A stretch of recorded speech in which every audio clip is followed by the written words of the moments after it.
Hello, everybody. My name is Jaws, obviously, and that handsome man over there is Mr. Reinforced Larson, Mr. Johnny Reinforced Larson. This is the deep dive, which is just going into just the history behind talent, players, and bits and pieces like that. I thought I'd sit down with a handsome man over here and just talk about you, Johnny. Basically, I talked to you a little bit a second ago about, sometimes the Overwatch League doesn't dive deep into storylines and like history of people and players and whatnot, and I want to make sure people know all about you, Johnny. So yeah, I just I'm want happy you to to be describe here. yourself.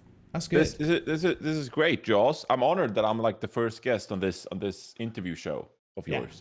that's good. I'm Yeah. happy. I'm really honored that you invited me first. Let's make it a good one, yeah. Let's Let's make it make a it good one. super insightful. Oh, Yeah.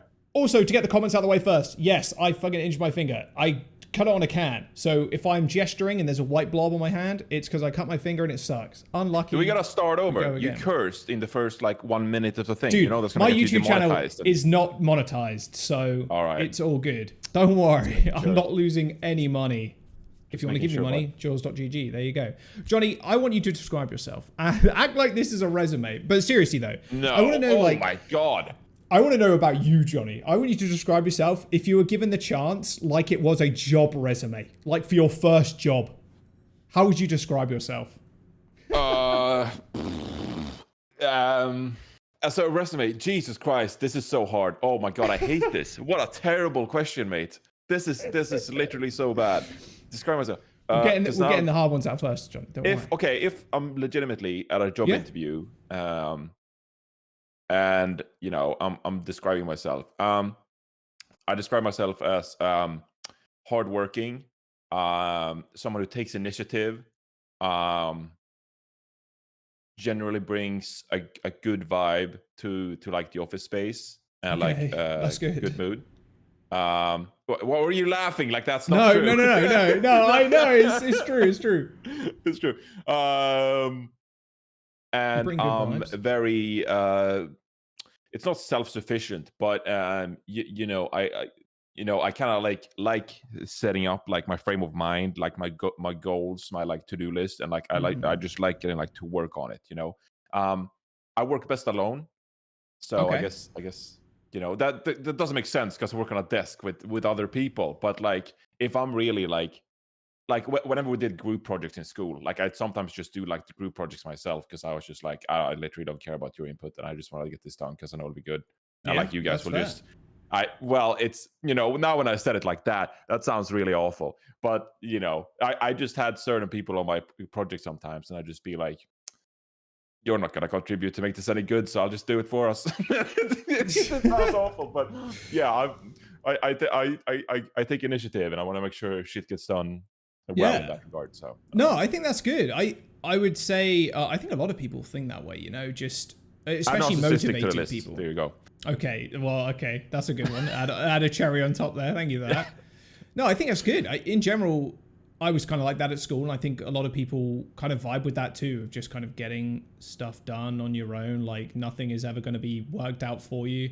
The slackers in the group projects, where are they now? You know what I'm saying? We're chilling, playing fucking World of Warcraft every day. Like, what are they doing? Well, I mean, not sure. Yeah. Maybe. So am I. But oh well.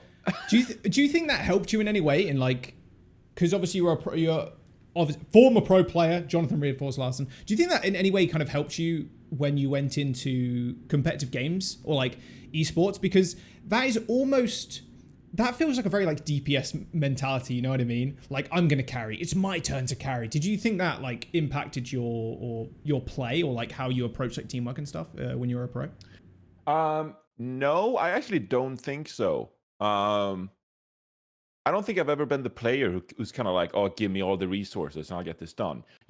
Even like, if we're already diving into Overwatch, like at the height of when like Reinhardt was good in like 2016 or whatever, and like we were playing whereas like ninjas in pajamas with like frag and stuff, I'd always tell the team like, I don't want the nano, and they'd be like, what are you talking about? You're the Reinhardt. Of course you're supposed to have the nano.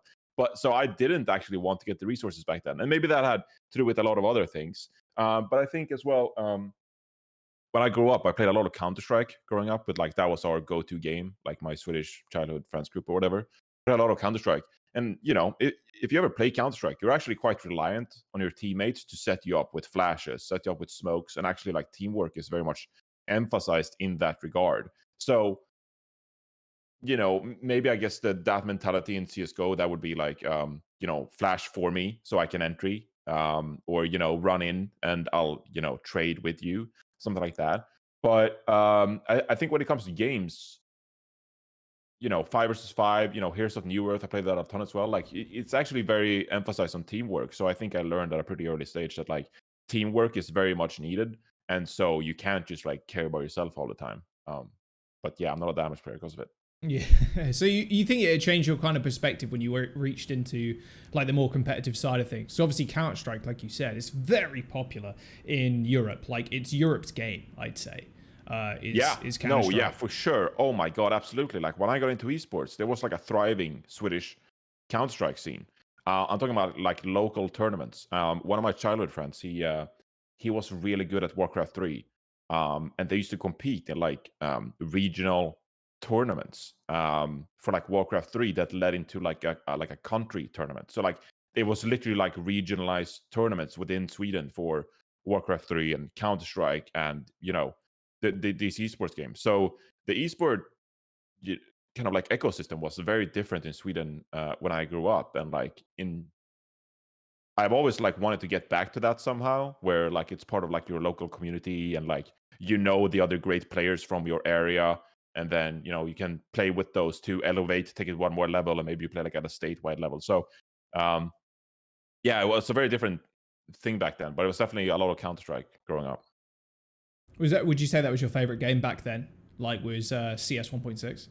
Oh yeah, I mean, yeah, absolutely, 100%. I played a lot of World of Warcraft, but when it comes to like playing with friends and like we would do like our LANs or whatever, it was like a ton of Counter Strike, and so Oh yeah. CS:GO. I have like thousands of hours of CS:GO, leading into like 2015, 2016. So before Overwatch came out, I was a Counter Strike person, and then I think the interest kind of like dwindled down in the bad years. I can't exactly pinpoint when that was, but before CS:GO came out, and even like the first year of CS:GO, I'd say there was a pretty big dip in like the people who actually like the size of the prize pools and how many people played Counter Strike. Sometime after like Navi had like a really good 1.6 team to when CS:GO came out, there was a bit of a dip there, and people started working on like CS:GO or Counter Strike Pro mod, and people would be like, "What is the next thing for Counter Strike?"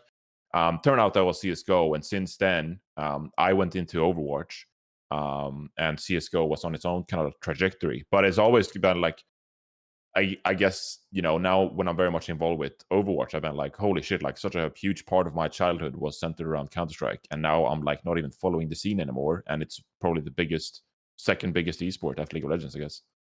I made a comment in one of my videos recently that in esports and gaming, like that 6 years that Overwatch has been out, that's a lifetime for like a lot of people.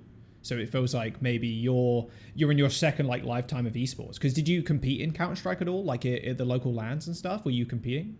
No, I wasn't. I wasn't good enough. I mean, I committed like the same kind of like a work ethic to Counter Strike. So I actually used to sit a ton in just like aim trainers and like custom games and just like practice like shooting. But like that never led anywhere. And I think a big part of that was like teamwork. What I've come to learn in like my later years is that like people say this when it comes to other stuff. Very classic like business example is like you you never want to be the smartest person in the room kind of thing. But on the polar opposite, you kind of want to be like the dumbest person in the room, because you learn with the environment, and like that better environment, it teaches you how to you learn from your peers, and you'll quickly, so much more quickly, like get up to speed and learn whatever it is, right? So the fact that like we had our like local kind of like group of friends where we played a lot of Counter Strike together, but we never knew anyone, or like we never knew really like associated with someone who was like really like fantastic, or like competed at Right. like a semi-pro level. And so we never had that kind of like next step when it came to like taking our Counter-Strike play into something that could be like semi-professional or whatever. So that never really happened with Counter-Strike. It happened with Quake for a little bit. I had a friend who played a lot of Quake, and we were like people in my little town that like played Quake, and we played that pretty hard. But I don't know. I was never like really semi-pro at anything before Overwatch, I guess. Really? So you're not even like Heroes of New Earth or anything? You weren't like near I the think top the rated for most I those? got was like 1800 MMR and like Here's a Right. New Earth, which is like you're good, but you're nowhere near like great. The pros, yeah. What was the Yeah. big step then for you in Overwatch? Like, when did you realize that? Well, hang on a sec, I'm pretty good at this game. Like, to step up to So becoming pro. so pretty funny actually because I mean you know this, but I was actually pretty heavily involved with Heroes of the Storm when that came out. Um, and that was pretty fascinating because then that was my first experience um like being part of like the early stages of a gaming scene. So people try to get together and like organize scrims and stuff for Heroes of the Storm. And I can't remember exactly. I think maybe there were some Discords, or back then there were like Skype channels instead. You didn't have Discord, so Classic, a yeah. giant fucking Skype group with all these Heroes of the Storm players. And so I really tried to get into that. And I think I became quite good in the early stages. But then again, it was like this next level where it's like you need to get into like scrims and you need to find a team. But it was very insightful because it taught me a lot about how do you get in touch with, like, how do you build like a network in the early stages. And how can you find like an edge when it comes to like the early stages, like people are figuring out the game. And if you pay a lot of attention to like content, if you actually like do a lot of like retrospective thinking and like analyzing your own play, you actually find some like clues where it's like, oh, going this route actually like makes me stronger comparatively. And like you find those, it's way easier um to just like find unexplored things that you can really abuse to make you really good at the game. Whereas like in Overwatch at this point, like most of the things are pretty figured out in Overwatch at this point, I'd like to say. And now it's about like refining it. And a big part is like teamwork and communication. So Heroes of the Storm, it really taught me like how to be part of an early scene, which led into Overwatch. But yeah, Heroes of the Storm as well, because if we're fucking doing the deep dive, Yeah, yeah, go. my living situation at the time was I lived I lived in the same house with two people who did observing for DreamHack Dream League Dota 2. Right. And they made a pretty good living, like sustainable living, observing Dota 2 at the time. So when Heroes of the Storm came out and I lived in a house with them, I'll be like, well, I'll become a Heroes of the Storm observer. So I actually observed Heroes of the Storm for like a year in the European region. And I think I was pretty good at it. And I got a lot of praise from like casters. But then they just invited like the NA observers to BlizzCon, and I got fucking Ooh, like rough. I was just like so tired of that shit. I was like, I observed like the European regional tournament in like the Czech Republic for like Heroes of the Storm, and like the casters are like, oh, you didn't miss a single kill, and then they didn't invite me to BlizzCon, and I was just like, fucking NA bias, unbelievable. How could they do that? So that kind of like laid an end to my Heroes of the Storm career. Hey, that's across the board, baby. That's not even just Heroes of the Storm. That's NA bias go crazy. I remember in Europe as well, like especially in League of Legends at the time. It's like, well, NA's always going to get the best gigs, and like even the observing and stuff like that. Even if you had like a cracked observer like yourself, it's Yeah, tougher to I break think into I the think it's global natural, scene. but because I live with those guys who are like Yeah, doing Dream League, and there you get to do like TI and stuff. I was like, oh, BlizzCon is my TI. I'm gonna get for sure. invited to BlizzCon, and then I didn't, and I was like, fuck, what the fuck, man? Like I put so much work into this. So yeah, pissed me So you off. really got your foot in the door then. Like you said, you built kind of early networks in Overwatch. Was there a point where, especially on ladder, because I feel like nowadays you were mentioning that it's a lot more about like refinement and knowing the right people and kind of getting in there. That's not really the case anymore, where you don't really need to make a ton of connections, I suppose, because it's a lot more open. Like esports is a lot more out there now.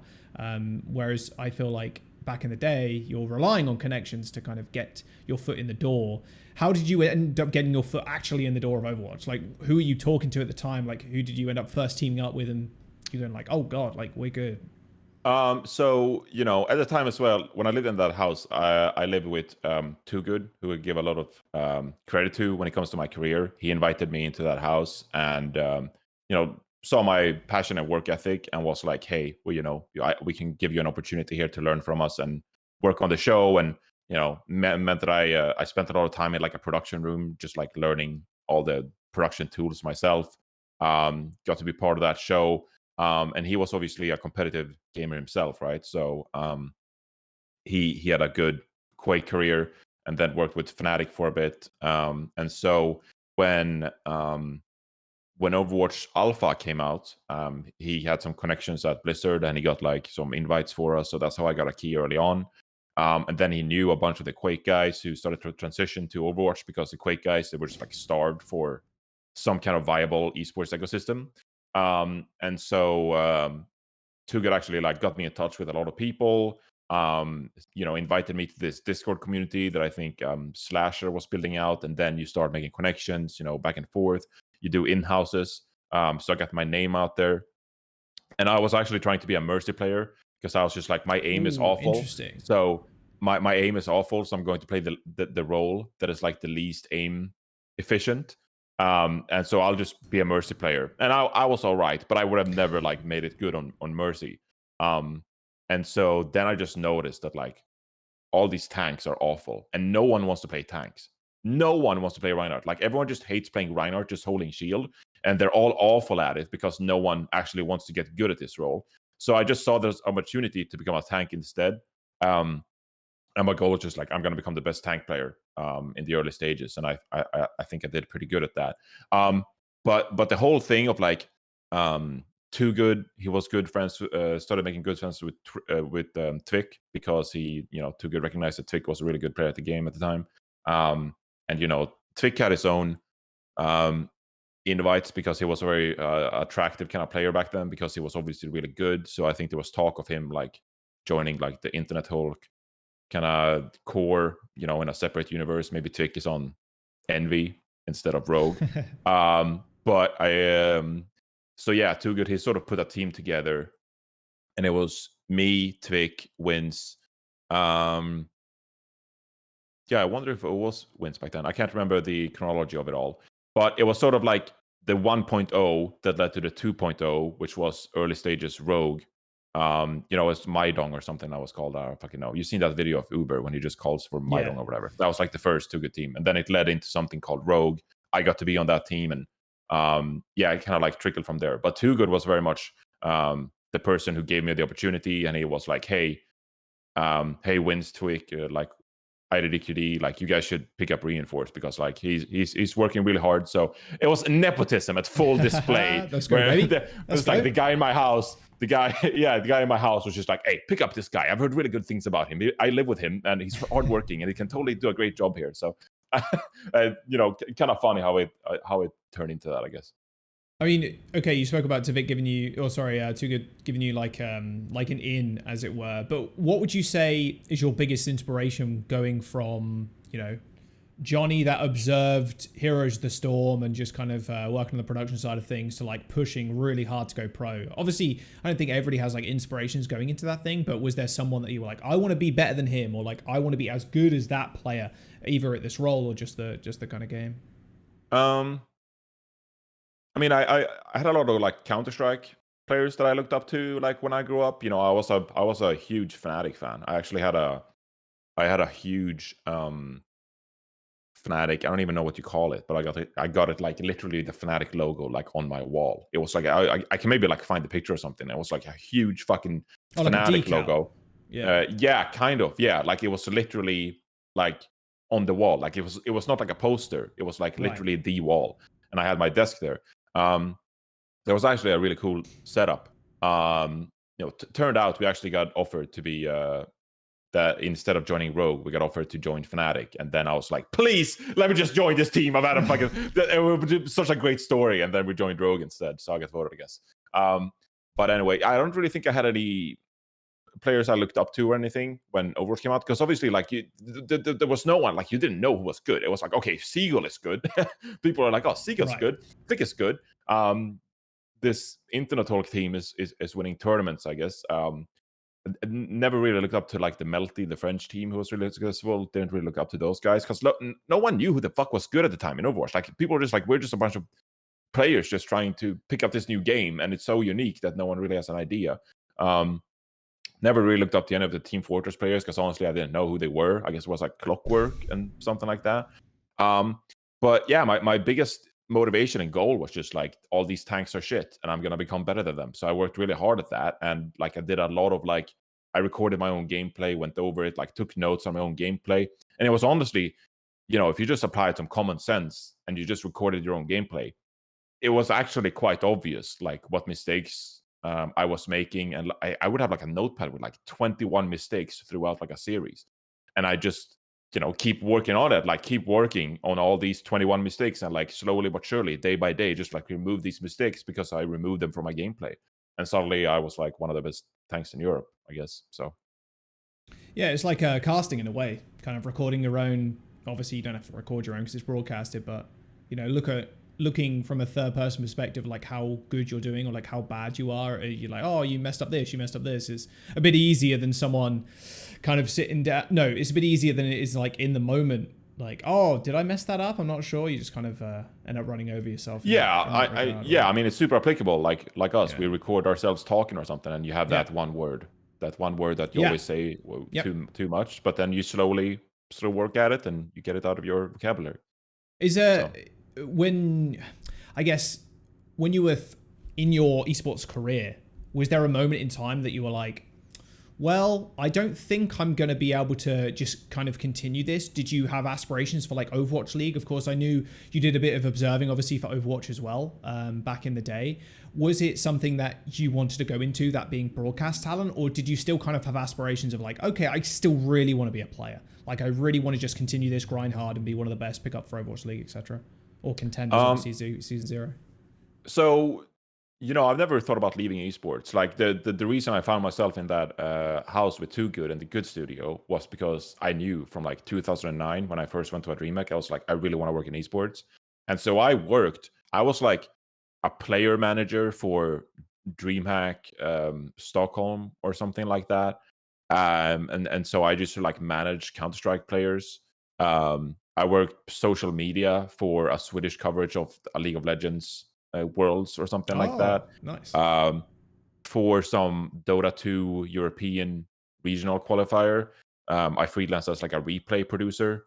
Um, so I just took on like every single like freelance job I possibly could in esports because I was just like I love this shit, and I want nothing more than to work in esports, and I wasn't really um picky like what role it was. Like, yeah, hell yeah, I was talent manager for CSGO, believe it or not, at DreamHack Leipzig. I can't remember the year, but that was my first time Damn. like meeting uh some Counter-Strike talent, and I just like, you know who Pala is? He used to do does interviews and stuff for CS:GO. Pala. He used to be on my ass every day, just like, hey Johnny, go get me a Radler, and it's like this German beer or something like that. And I was just like, I'm the talent manager. I'll go get you a Radler, Pala. So that was like our funny thing. And like Anders was there, Vince All was right. there, Yeah. and yeah.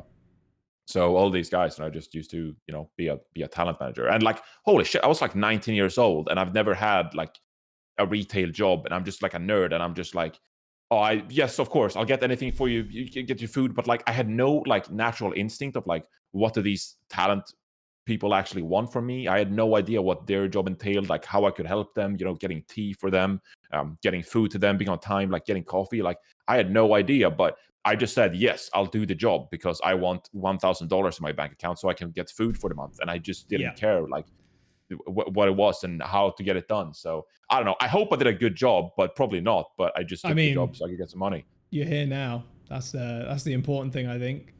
It Yeah. it No. may Yeah. have not have you may have not been good back then, but now you kind of know. It's good that you kind of, I guess, put yourself in everybody else's shoes, talent manager. Like, dude, it sounds like you did basically everything under the sun in terms of esports.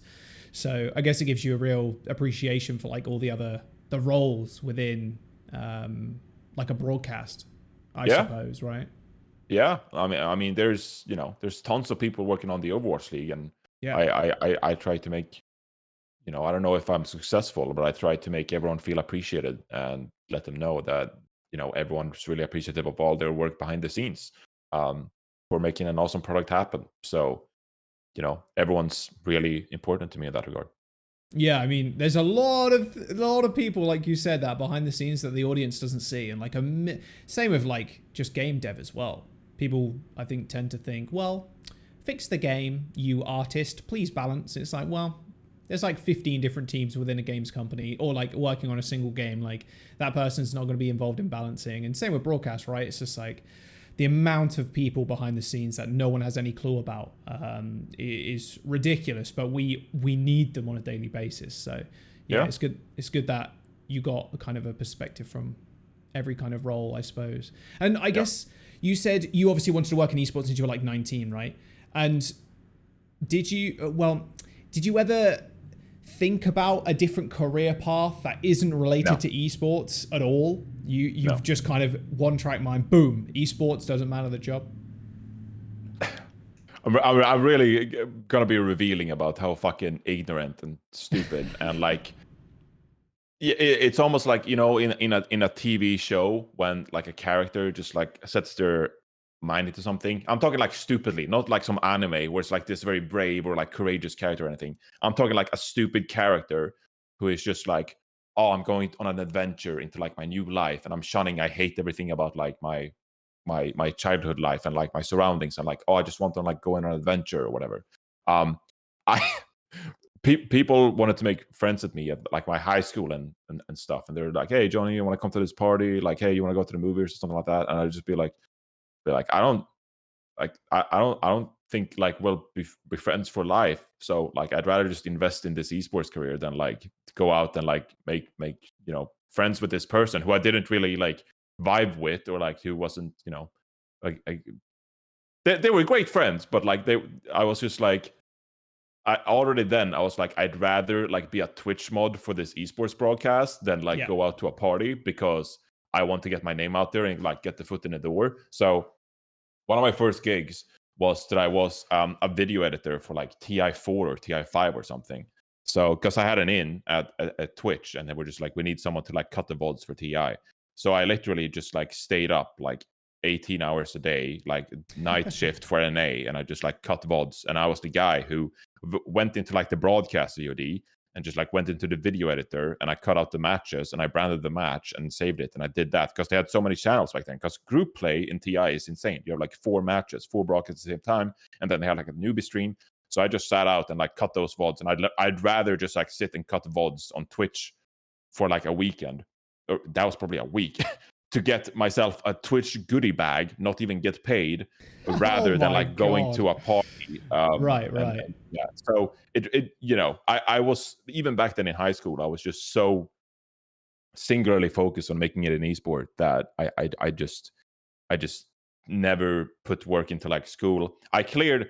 This is funny as well, because if you know that I completed my car, I got my car driver's license. Sorry, my driver's license this past summer Yeah. by completing it with like the lowest score possible. Like Oh had I yeah. done We one more talked about error, that. Yeah. I would have not gotten my license. I did the same in high school. I got approved with the lowest score possible on my final re-exam, like 3 days before school was over, to pass with the lowest high school score possible to get a diploma. So had I literally done one more error on my retest of the subject I hated the most, I wouldn't have gotten a high school diploma. But I cleared the hurdle with like the lowest score possible. I was checked out, bro. I did not give a flying fuck about my engineering degree, high school degree, diploma, whatever, so I could go to university. I was just checked out. No shot. So it was always esports for me.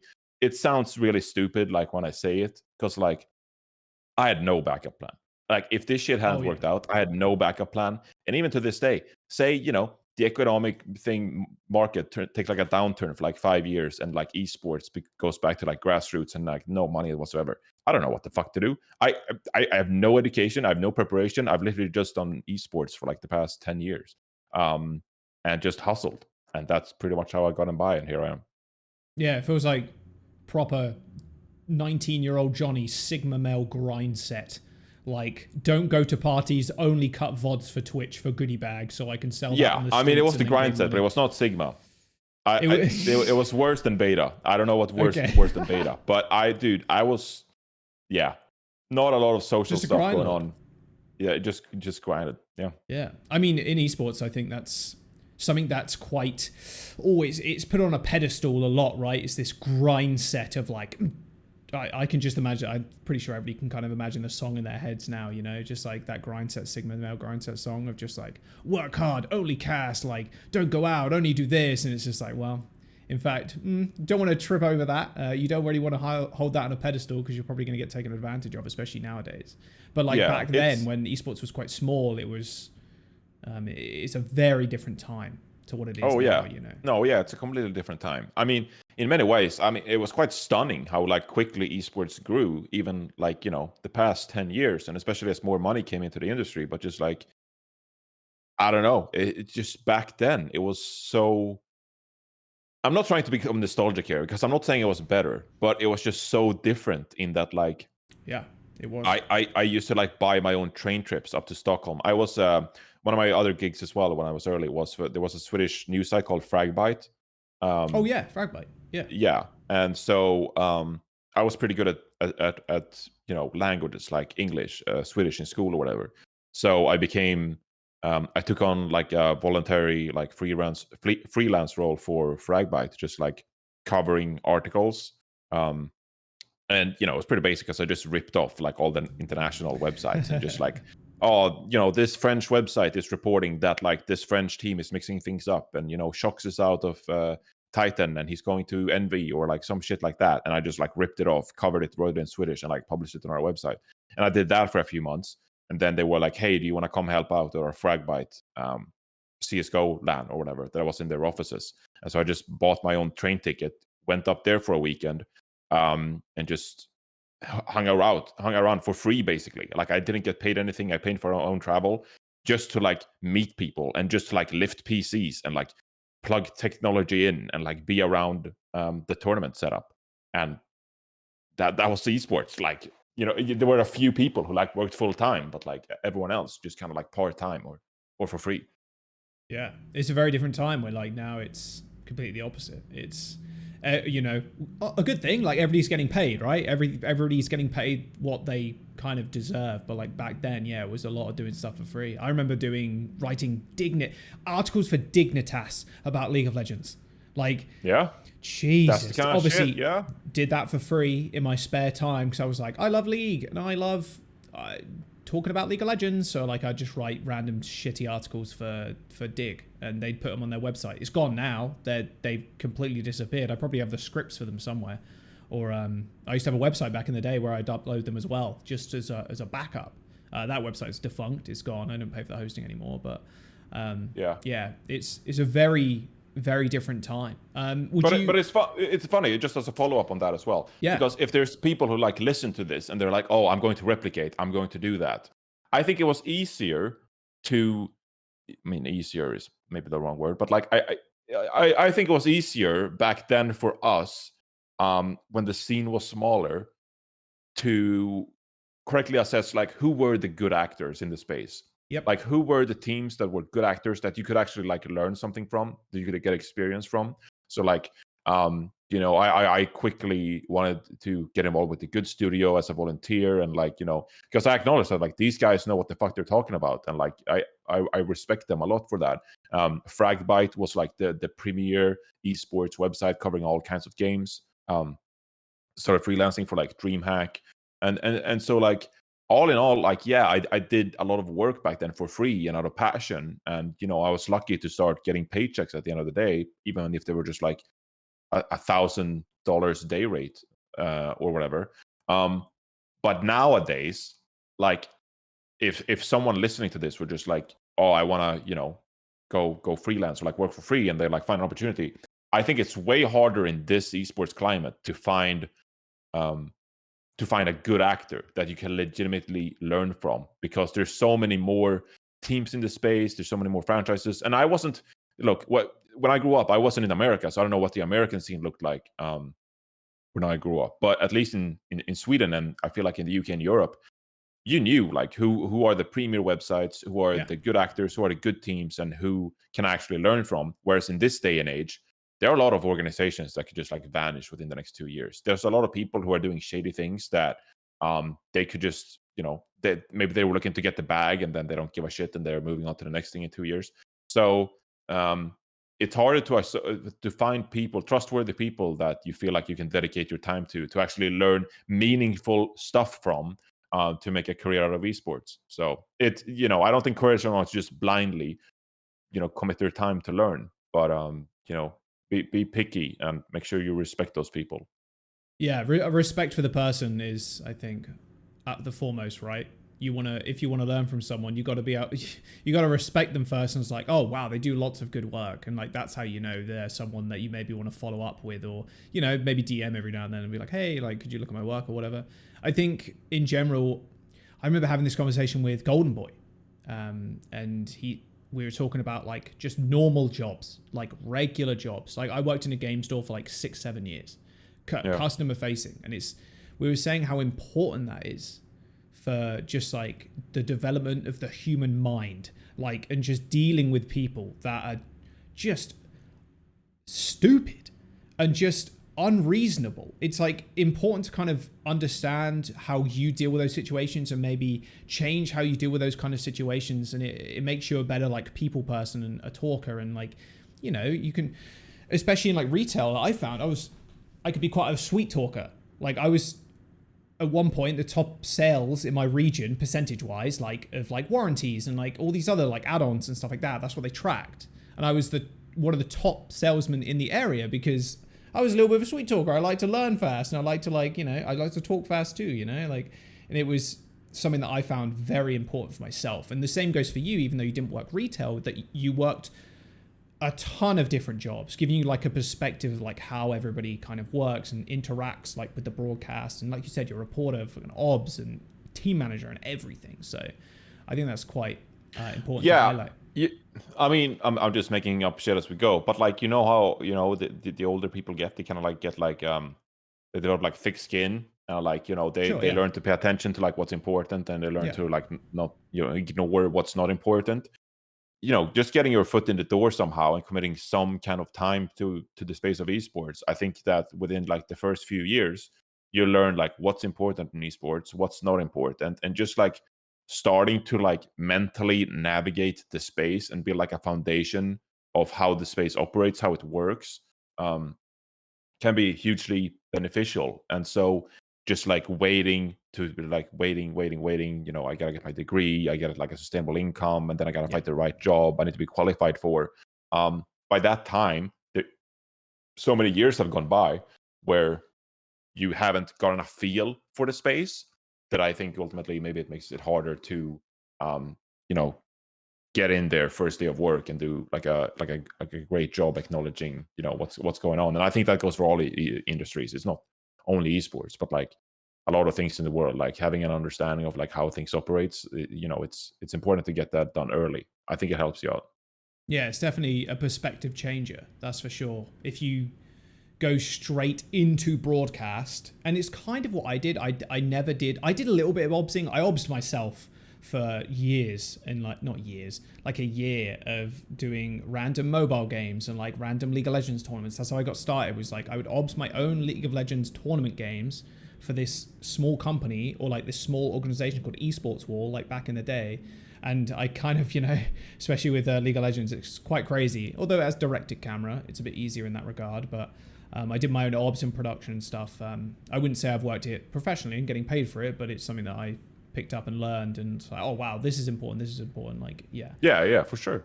Is there something you'd like to tell your younger self on this kind of topic of getting experience? So, is there something you'd tell 19-year-old Johnny right now, that, or something that you wish you knew back then? um so I think the most I mean, I don't know how, if people perceive me this way, but back then when I did all those early gigs, when I first interacted with people, I do think that from not working in a store, like you mentioned, like not working retail, or like I didn't have any job as a teenager. And it's not for my parents' lack of trying. They really tried to, get me a job and like get me out there and Right. start earning my wage as soon as I was like, 15 years old or whatever, but I just never did it. But I think if there was an advice, just like be nicer to people, be respectful to people. Even though I came in and hustled to get those jobs, um, And I was very young at the time. Like I was like a 17, 18-year old, and like I think people acknowledged that I was definitely like a bit of a cowboy in the sense that I was just like all over the place and like doing my own thing, and like I didn't have any idea of like how a company operates.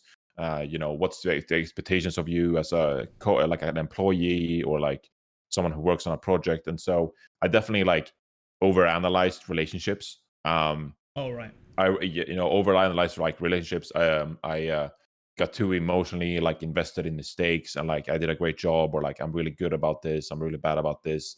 And I sometimes I'd show like lack of respect.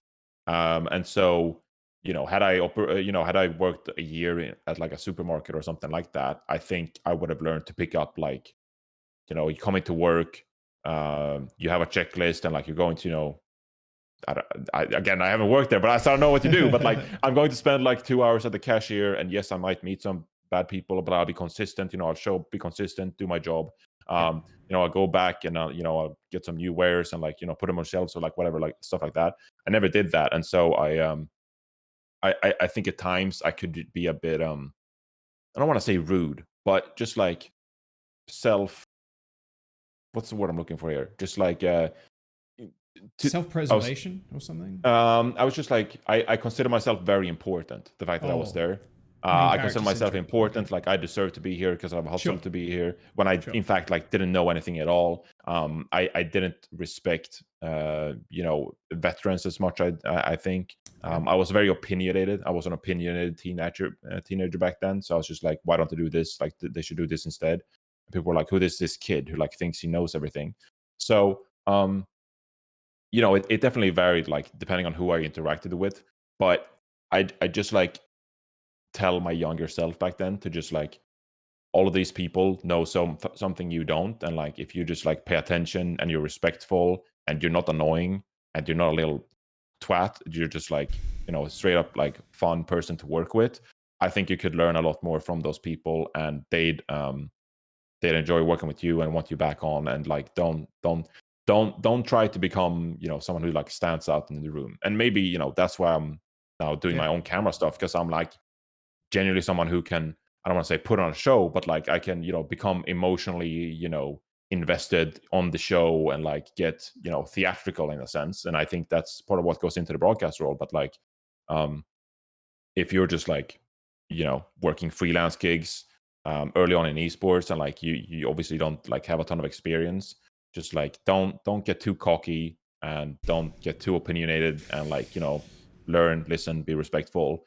I think it goes a long way. And um I have a lot of esport veterans to thank for, because they like bear with me, and saw something in me, saw potential in me. But they were Yeah. there were definitely some stupid moments in between where I was just being silly and acting stupid. So yeah, I don't know if that's a complete answer, but yeah, No, just be respectful about people that's around you, good. and you can learn from everyone. So No, I think you covered a couple of important topics there. Honestly, like, yeah, he doesn't know many words and he's not that wise, but honestly, Matt's wise words, the three of them,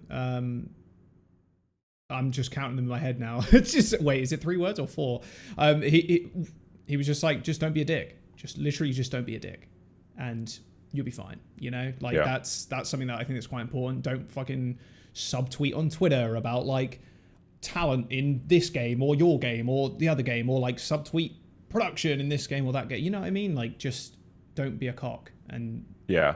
people will Don't kind of don't like you. yeah, don't be a dick, and just like Yeah, yeah. it doesn't. Sometimes you'd get beers with people, and like Yeah, that person would be very much like, oh, let's get into the drama about this, and like, what do you think about this? And like just like be annoying in a sense of just like, hey, there's so much drama going on in our industry, and you there know is a time and place for like that. There is a lot sure, of like, especially in esports, I find there's definitely a time and place for that kind of thing. Because I think in a but you way gotta that read the does. room, Yes, yeah, you know. definitely. That is a way of like weeding out bad actors, I will say. Yeah, Especially from like other people's, and like you said, like veteran talent that kind of, they see things that you don't 99% of the time in your commentary, in your hosting, in your analysis or whatever. Like the veteran people, like they know their shit. And I think, like you said before, just don't get too fucking cocky. And yeah, I I think, like you were talking about there, you didn't see any names, but for me, I had people that like beat me down like a ton back when I did League of Legends. I had Scoundrel and Medic that would just beat the shit out of me, but not physically, just like verbally, basically. Yeah, just you gotta. like, I mean, maybe it's a UK thing, but you gotta explain this. What do you mean beat you down? Like they're just like beat you down to bring you back up. If you're getting too cocky, they're gonna smack you on, and I think that's like quite important in kind of keeping with your ego. Like, yeah, sure. Ego in check. Yeah, you're definitely. not as good as you think, but especially in commentary. Yeah, that's always what they told me. It's like you're not actually as good as you think you are, and like whether that's some people do take that differently than others. I like that kind of feedback personally. Obviously, some people don't. Everybody learns differently. But for me, they helped me a ton. Like Scoundrel especially, like getting me into the industry and like getting me paid gigs and like working with him a ton when like Medic was like moving on to LEC or LCS back then, LCS EU, and having that kind of mentorship I think is quite important as well. And I think a lot of people don't have that either because there are so many casters nowadays that want to like make it to the big leagues. That mentorship I think has just kind of disappeared. It's something that I try and help casters, down the ladder, like tier 3, tier 2, as much as I can. Like I've always said, like if you want to message me on Discord, like you can, like casting advice, I'm more than okay to do that. And I think that's kind of missing today, whether that's because people have bigger egos now or what, I don't know. But I really like your point on not getting too full of yourself, not getting too deep, I almost want to combine Matt's words of like don't be a dick with also combine it, which is like just be chill. Yeah, just be chill. Like just be chill. Exactly. just be chill. Yeah. To be fair, he probably did say that because that's a Matt thing, and then you could also say like just don't be a dick. Like. Yeah. No, we'll credit Matt for that, even though we don't know if he said it. Yeah. It's funny. You can almost put like esports talent into two buckets. One of them or have like what is it called? Have like imposter syndrome, and the other is just like incredibly overconfident. Yeah. And that's like the two types of esports talent. Yeah, so like there's definitely some people in the middle, but yeah, I know what you mean. Yeah. I mean, I'm obviously being hyperbolic here, but like definitely.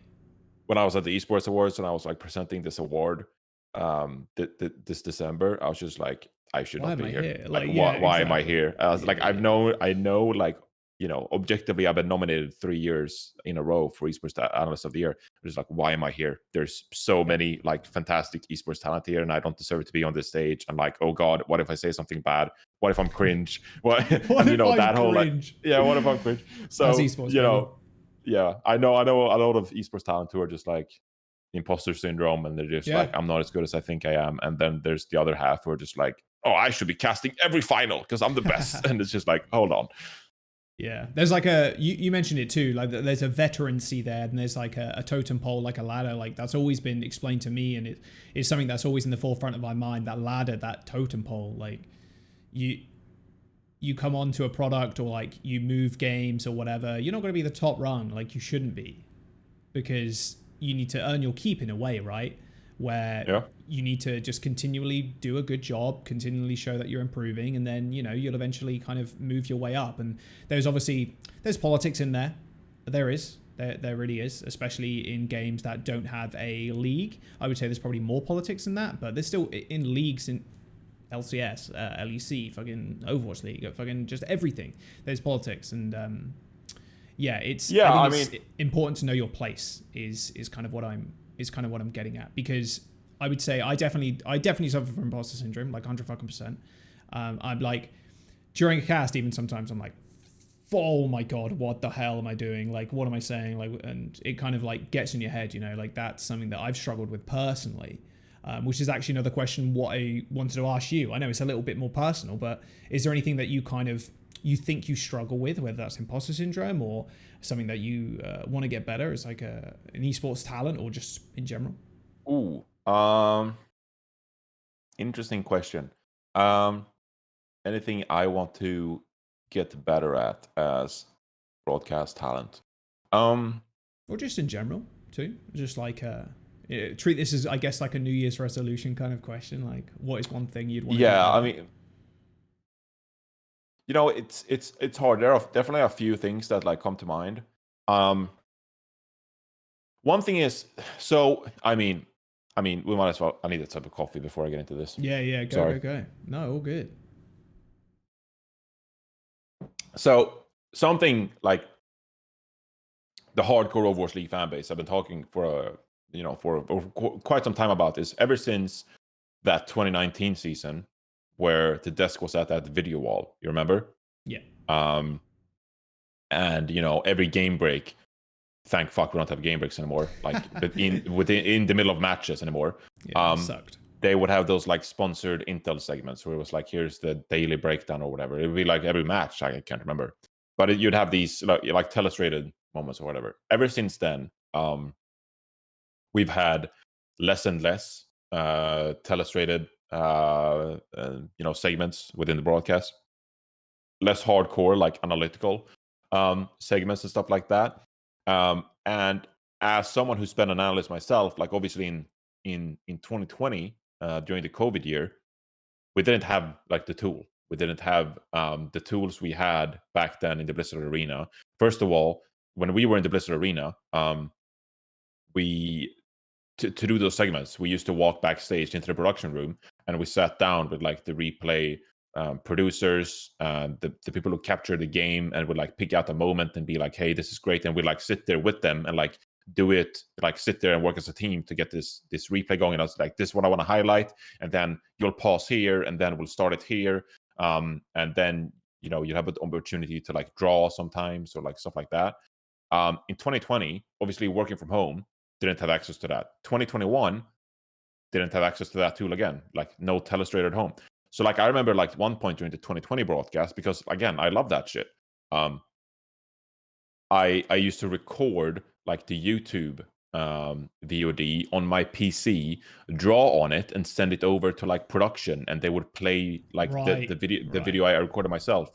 Um, and so it just got like super complicated and convoluted, and like the amount of fucking work you have to put in to like make that happen. And then in this year, again, we're in this small little truck, and we don't have access to this tool. So like it's really been frustrating for me because I want to do more of that kind of analysis, but I can't because I don't have the power to draw. And if I do, it's after I get home from the broadcast, and then I have to record it on my off hours, mind you. Like there's not a ton of them, like in the middle of the season, at least like between the broadcast days, because you have to commute down, and then I don't want to get too into it, but all in all, like if you want to get like a illustration replay package that's customized for you to break down, there's a tremendous amount of work that goes into it now that didn't happen during the 2018 and 2019 season. So that's been a point of frustration for me, which is like our workflow for doing like deep analytical like replay packages. And when we do them, they're really good. But the amount of work it takes to organize and make that good, it's just way harder than it used to be. So that's been really frustrating for me as an analyst, that like this is something I really want to do well, and I want to make it happen, but in the current circumstances it's been really frustrating to make that happen. So it's something I hope for the upcoming year, if possible, to improve upon that and get that sort of added to the show. um Besides that, I sort of want to make I sort of want to like spice up. Maybe I'm like ruining like the fourth wall here, or breaking the fourth wall here, or not, whatever. No, no, But no.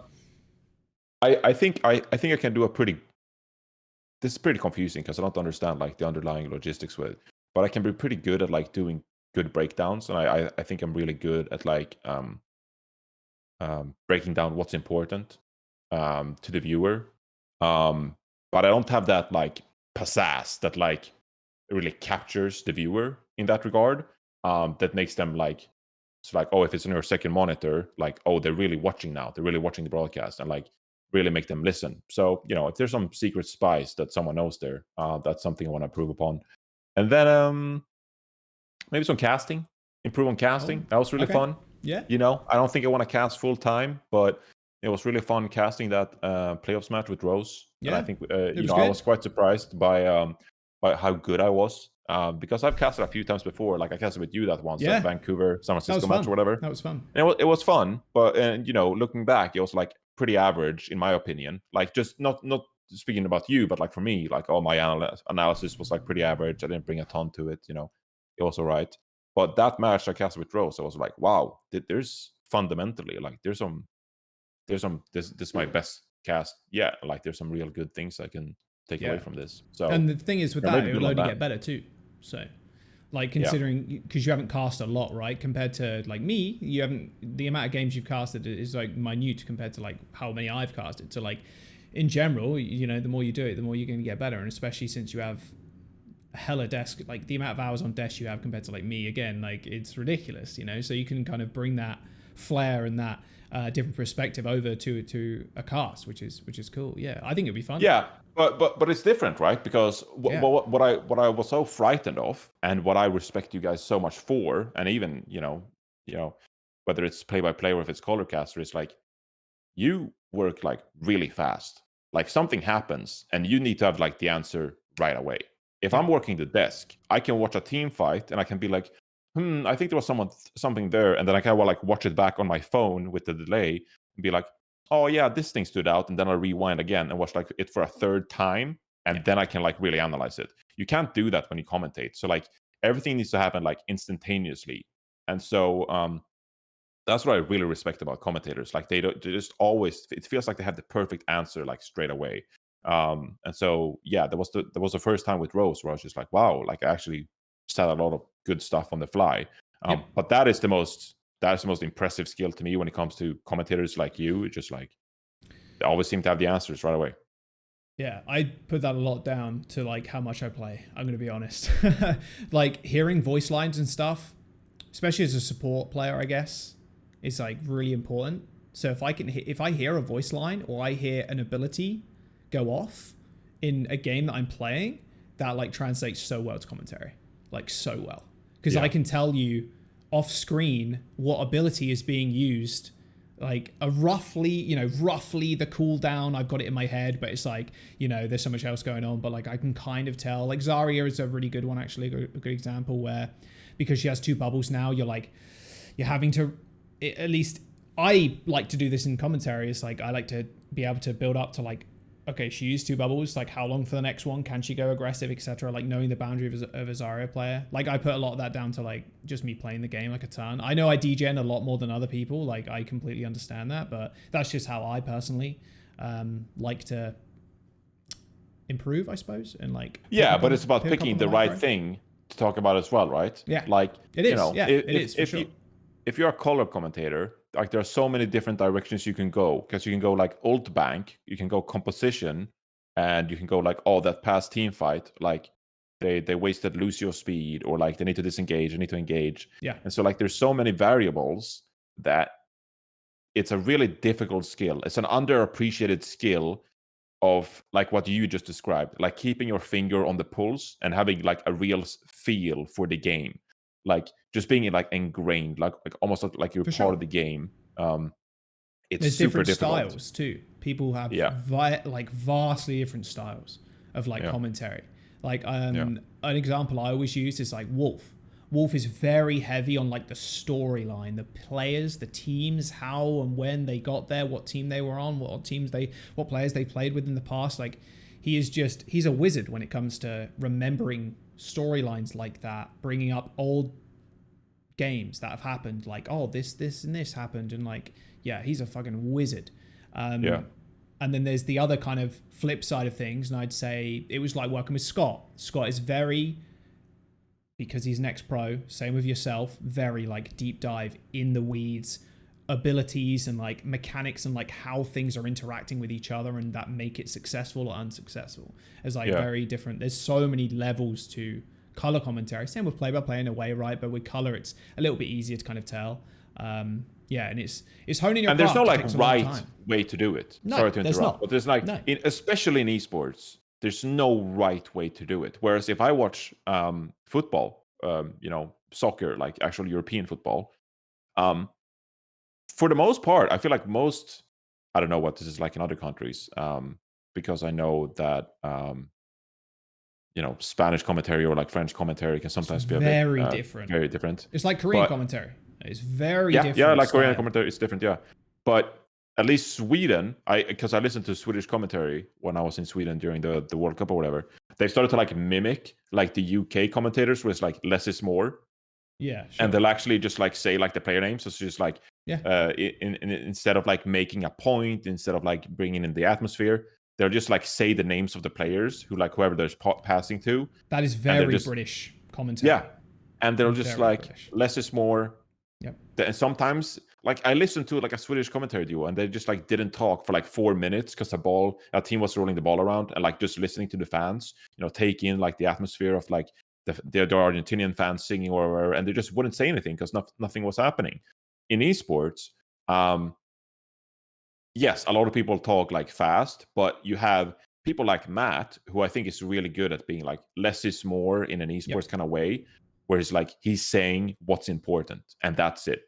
He's Hmm. not like trying to talk all the time or like point everything that's very cool, or like not even like pinpointing all the ultimates that are important coming into the next fight, because he does such a good job of just like talking about the most important thing, and that's like what people should focus on. He's not trying to Yep. uh, you know mention everything, and so there's definitely like multiple different styles in that regard, and that goes into hosting. Like when I hosted this year, and like I had a Oh yeah. style that didn't work out, and like yeah, so um it, I guess if someone who's an aspiring caster or esports talent, just like you absolutely have to like reimagine, and like you have to break down your style and ask yourself like hard questions, like is this my style? Is this like how I should do it?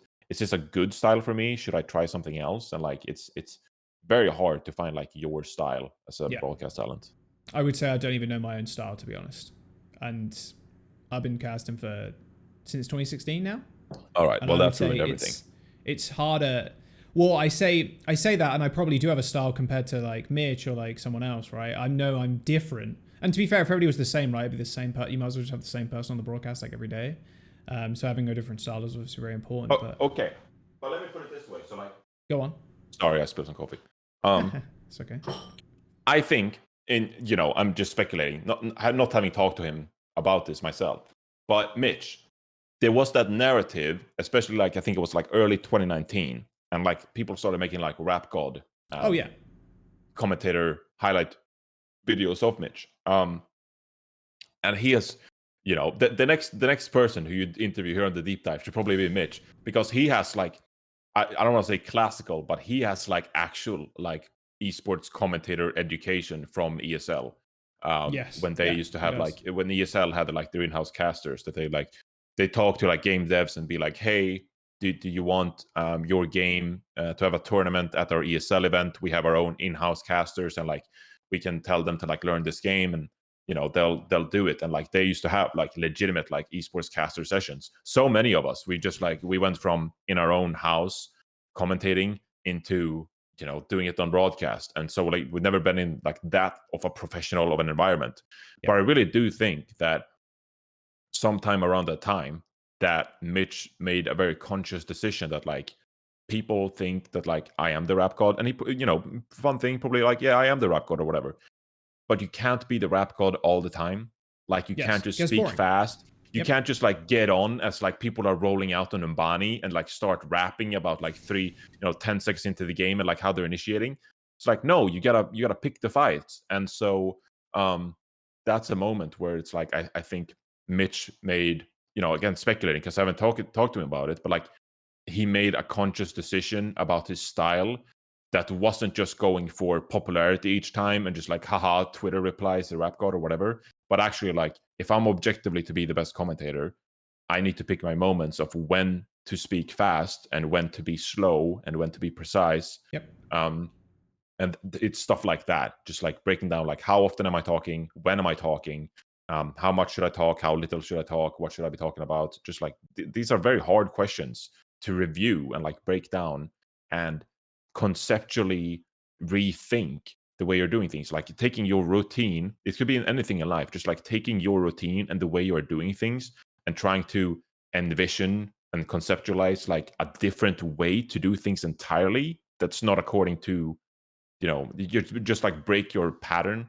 um and so I feel like if you want to become better as an esports commentator, like that's like one of the most difficult things, but for a lot of people it's something you have to do, because naturally the way esports commentating comes to you naturally when you're an amateur, is probably not like the right way, the best way to do about things. And so you need to break these habits and break these barriers of like, I don't know what the fuck I'm talking about. No, But yeah, you're speaking the truth, brother. No, you are, all right. and I think that's where a lot of like Thank God. this. No, you are making sense. Don't worry. It's where a lot of the kind of mentorship is what I was talking about earlier. Comes into play, and people kind of helping you that way. Because I do have a style. I would say I don't have a style. I definitely do, and the thing is with commentary, at least, it's extremely nuanced. And 99.9% of viewers don't know anything about the nuance at all. And the 0.1 that do are probably fucking other casters. It's a lot more nuanced than you think. And in general, this is something that I had kind of drilled into me too. Some people are going to hate you. Some people are going to like you. And there is, the cycle, the Dallas Fuel cycle, and like the Outlaw cycle, every single cycle of every single team. There's that too. The community will like you, then hate you, then like you again, cycle of broadcast talent, then hate you. Yeah, it's just a thing. It's just what naturally happens. I'm sure I was the worst caster at some point, and that's fine. But am I going to listen to that? Probably not. Am I going to listen to my peers? Yeah, I am. Yeah, it's a very interesting industry where we're so, especially esports compared to traditional sports, we are so ingrained in the community in the game that it's very crazy, easy dude. for us to see comments about commentary and about literally anything about you as just a human being. So yeah, I think that was it's definitely something I'm gonna when I do this with Mitch, we will go into that a lot further, because me and him have, at least with play-by-play, we talk about play-by-play a lot, like at least commentary. So it's definitely something that needs to be elaborated on, I think. Yeah, go on. Yeah, going back to the point you made about how ingrained we are in the esports community, it's actually something that is incredibly difficult for broadcast talent to navigate as well when it comes to like being honest on broadcast. So the closest someone's probably ever been to killing my career and ruining my reputation was when Super made that tweet after the Plat Chat rankings, which was when I like, we were in this fucking chaotic Plat Chat episode or whatever, and we're doing like pre-rankings, and I go into the episode and we like, I don't know who we're breaking down, but it's like the LA Gladiators or something like that. No, it's Shanghai maybe, I don't know.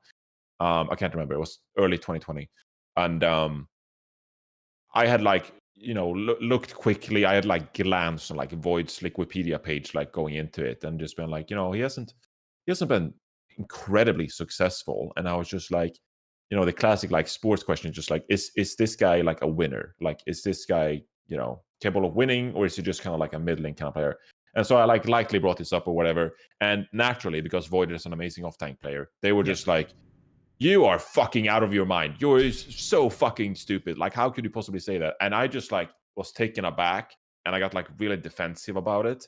And so I almost like countered their shock and surprise by that, but like with my own, like started to yell about this dumb argument. But after the episode, Super tweeted like, Plat Chat should rename to Bronze Chat or whatever, because Reinforce is a fucking idiot or something like that. Right. It didn't say fucking idiot, but it was something. It was something harsh about my analytical ability and my ability as an analyst. And yeah, in that moment, that was probably like my biggest mistake as an analyst or whatever. But because we are so ingrained in the esports community, and because players have so much power in influencing the viewers and fans' opinion of certain broadcast talent, certain strategies. Like if you have you can even have like an Overwatch League pro just like tweet out that like, this composition is garbage, whereas actually it might be a great composition, but because that pro player tweets that this is garbage, so many people are naturally just going to believe that player, that they have the best answer possible, that they have the most knowledge possible.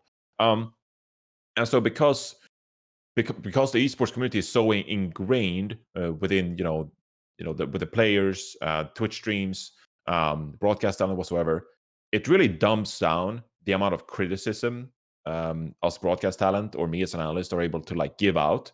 Because if we give the wrong criticism, and I'm not talking about like factually wrong, if I say something that upsets a player, that upsets a team, there could be like real repercussions for me doing so in my reputational damage, in the way I even get like talked about like behind the scenes, or how my analytical ability is perceived in a way that like if someone on like, I guess it's a bit different, but like in real sports, like you could generally have like sports broadcasters come out and have like a um pretty extreme opinion about like a certain player or a team or like their chances or what this player should do to improve their game.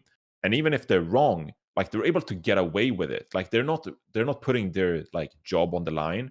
And so it's really dumbed down the ability, our ability to leverage criticism and be honest with like the viewer at home.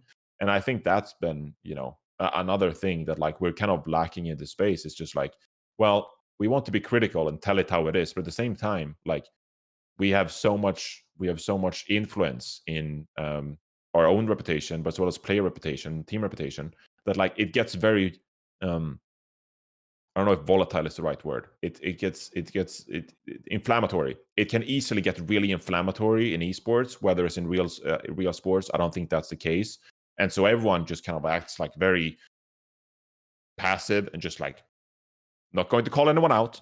We're just doing our thing, and like no one can say anything harsh or be too real or tell too much the truth. So I don't know. Maybe it's just me, but that's also something I've thought about because people have been asking, just like I even talked to players and they're just like, why aren't you like calling these players out for like playing poorly, or like why aren't you like being more honest about these guys sucking or like something like that? And I'm like, dude, like I just can't, because like you get it wrong once and your reputation is in the shitter, and then you might not get rehired for next season. It's like a real thing. Yeah. So it's difficult to navigate that kind of like how ingrained we are in the community in that sense. It feels like it's sometimes a fine line, although it depends how broad you Very want to be fine. with that. Because if But you it's want not to even like a be, line. It's just like no, some yeah, players could just be like, sure, yeah, yeah, sorry.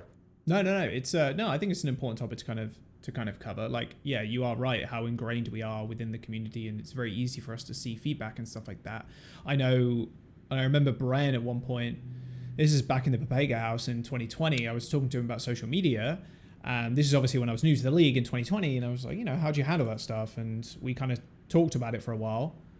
And at the end of the day, like, Brent doesn't see a lot of that stuff at all. And I've kind of taken after him in a way, because I've also turned off notifications from like people that I don't follow. And it definitely saves your mental, because you can also get into like a mental bog as well Yeah. from, if your opinion's right or wrong or whatever, someone out there is not going to like it, not going to like you, etc. There's a lot of unhinged people on social media that probably shouldn't be on there and spewing random crap that's not true. But it can, even if it's not true, it can still damage your mental in a way. And kind Yeah. of speaking about that, Johnny, as well, this kind of final thing I wanted to touch on was a tweet you made recently, which I found pretty damn based. You said, and I'll quote this here: "So tired of these negative Nancy's and clout farming, dishonest creators farming likes over a free event with free items." This is in reference to the Battle for Olympus, which is still ongoing, I believe. Maybe it's got a few days left. I want you to kind of elaborate on that a little bit further, and what you kind of meant by that.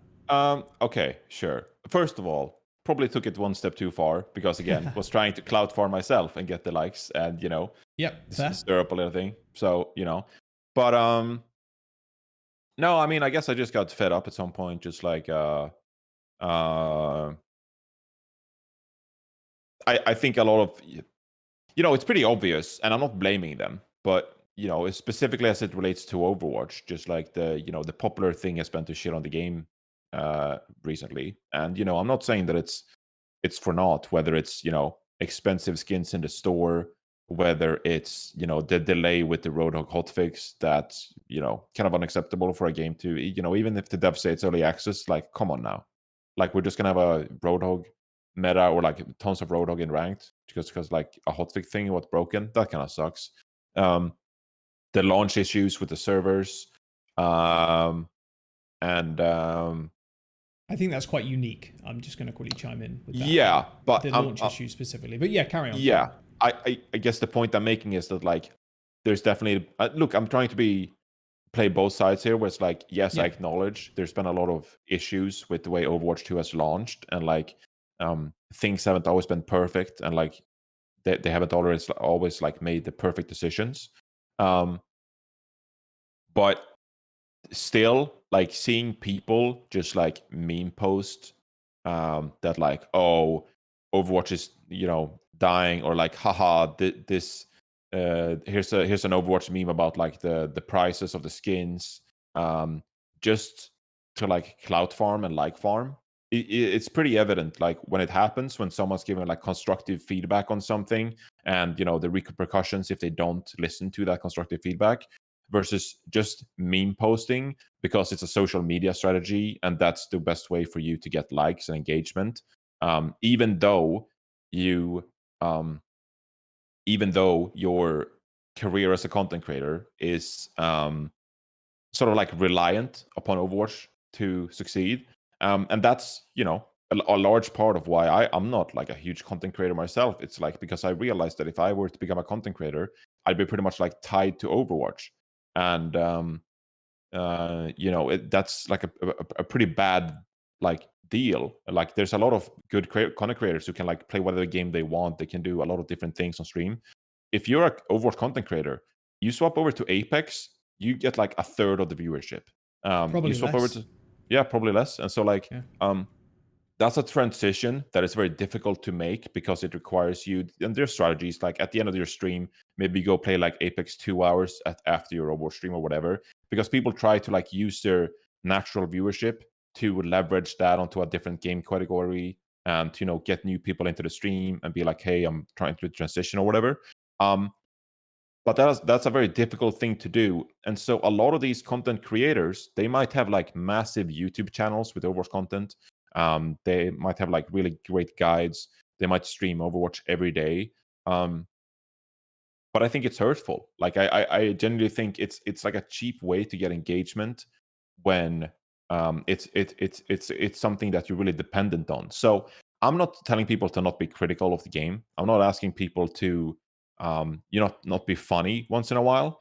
But I think it's become more and more obvious. Fuck it, I'll call him out. Like I think someone like Stylosa has done a lot of like TikToks and like a lot of like Twitter posts where it's like, haha, like the joking about like the skin prices or like the game balance or like something like that, where it's just like, come on dude, like at some point like you're taking it too far. Like I think there's a time and place um to once in a while drop a funny meme or whatever, but it feels at some point like he's someone who's like made it part of his like social media strategy to like shit on the game, and I'm just like, come on now. Like I know that you get like probably thousands more likes doing shitty meme, funny Overwatch is bad content, but like, you know, let's have a constructive conversation as well in that regard. And so I guess that was part of like where I came from with my tweet. But yeah, I was being pretty speaking hyperbole as well because I'm trying to get likes myself. So there you go. What's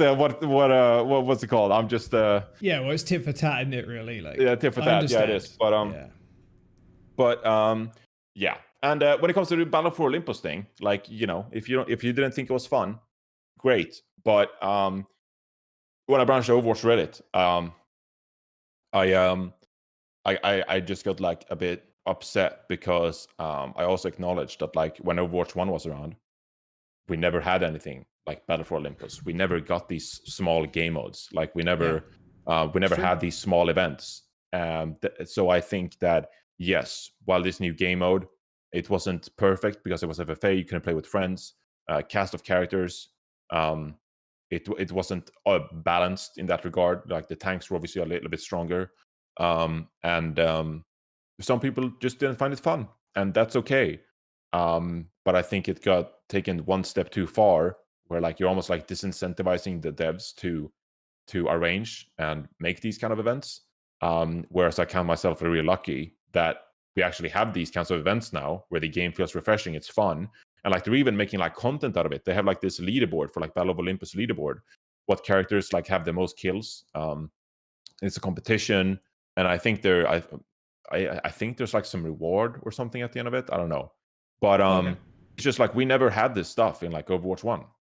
And so for me to log onto the game and see that there's like a custom game mode that the devs put effort in, yeah, it might not be perfect, but count myself like pretty lucky that we have these things, because holy shit, that route after Echo release in Overwatch 1, I was fucking It was bad. catastrophic. So I'm It I'm was. trying to I'm trying to be grateful for all the good stuff we have in Overwatch 2. And yes, you might not be able to unlock everything. You know, some things in the store are obviously priced too high, in my opinion. But I'm still grateful that the game feels like it's alive. So I Yeah. try to make myself say thanks to the devs for that. Yeah, I think you brought up a good point. And I think the best point you made there as well is that if you don't like it, that's fine. You don't have to play it. It's a game mode that it ranked didn't, or quick play didn't randomly turn into Battle for Olympus for a week.